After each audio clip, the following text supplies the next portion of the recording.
Bonsoir, il est 18h un peu passé, il est temps de sortir de Shabbat.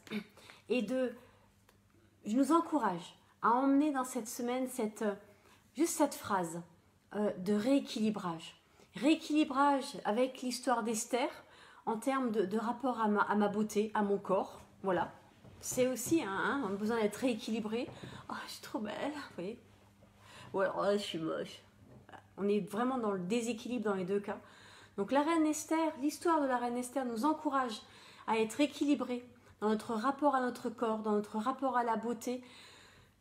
Surtout qu'elle va passer par 6 mois de bain d'huile de myrrhe, avec tout ce que symbolise la myrrhe, la mort à soi, mourir à soi-même, l'embaumement, c'était utilisé pour l'embaumement de Yeshua, de Jésus, vous voyez, quand même 6 mois.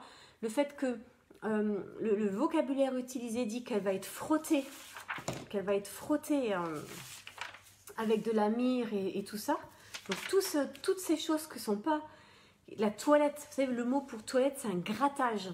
Donc Seigneur viens gratter ce qui n'est pas de la bonne beauté, ce qui est c'est la séduction, et qu'on rentre dans la beauté du roi des rois. Viens nous purifier de tout ça. Ça, c'est un peu le message du début du livre de la reine Esther, quand elle est préparée pour être présentée au roi.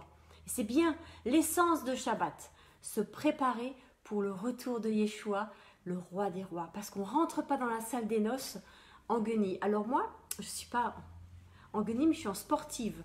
Juste pour signifier que cette semaine, Seigneur, fais-moi rentrer dans ce temps de préparation, d'entraînement, d'alignement corps, âme et esprit, de ma beauté, de dire, vous savez, comme le psaume 139, je suis une merveilleuse créature.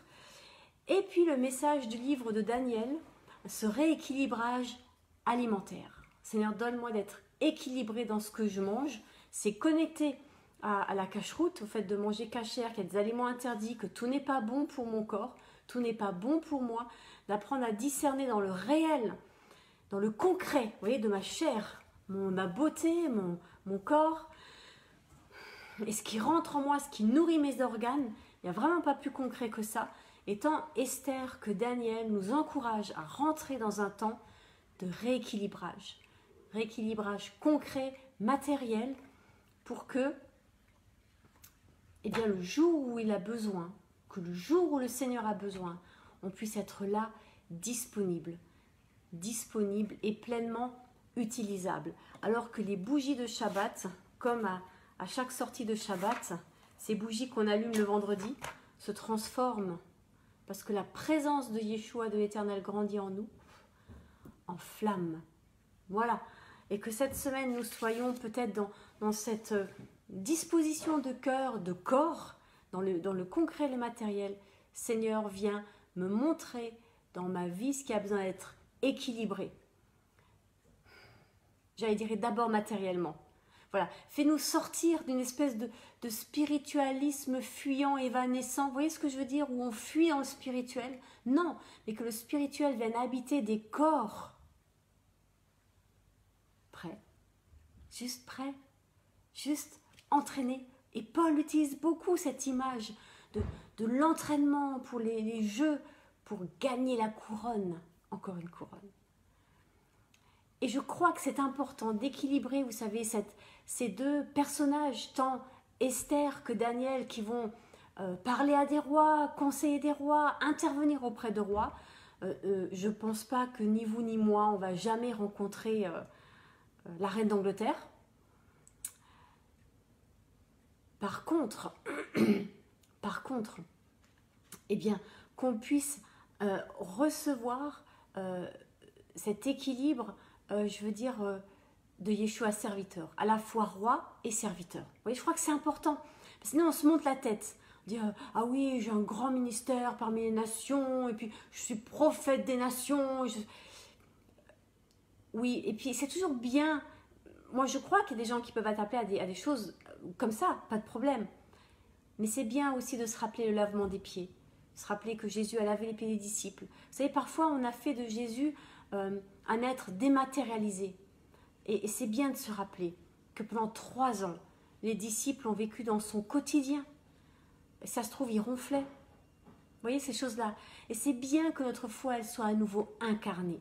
Alors peut-être que vous et moi, on est des gens petits, des simples. On ne va jamais rencontrer un roi, une reine, un président.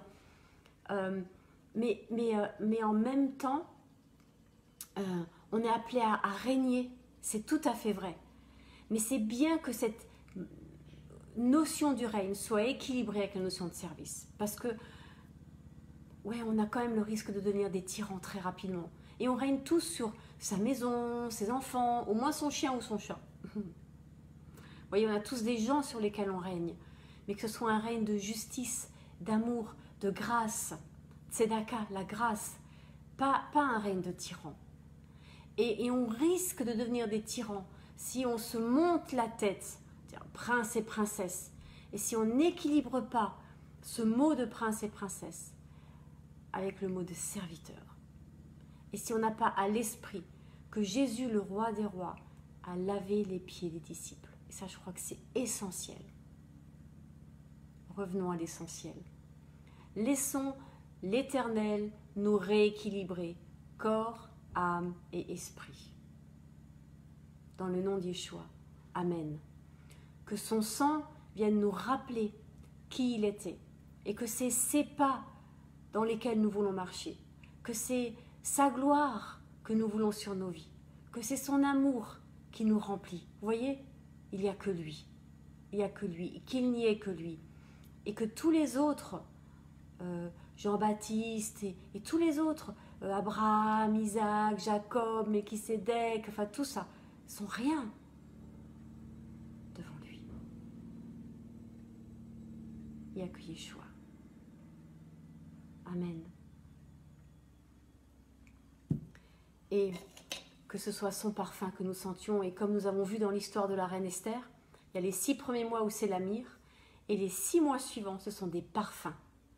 Les parfums qui sont utilisés pour la composition de l'huile d'onction pour les prêtres, pour les sacrificateurs. Voilà ce que sont les 6 mois suivants. Vous voyez, c'est pas rien. Mais toujours, lavement des pieds, l'humilité du serviteur, pour rester à notre place, assis au pied de Yeshua. C'est là ma place. C'est là notre place. Amen. Amen. Bonne semaine et bon entraînement pour ce réalignement. Et à bientôt. Shavua Tov. Bonne semaine. Au revoir.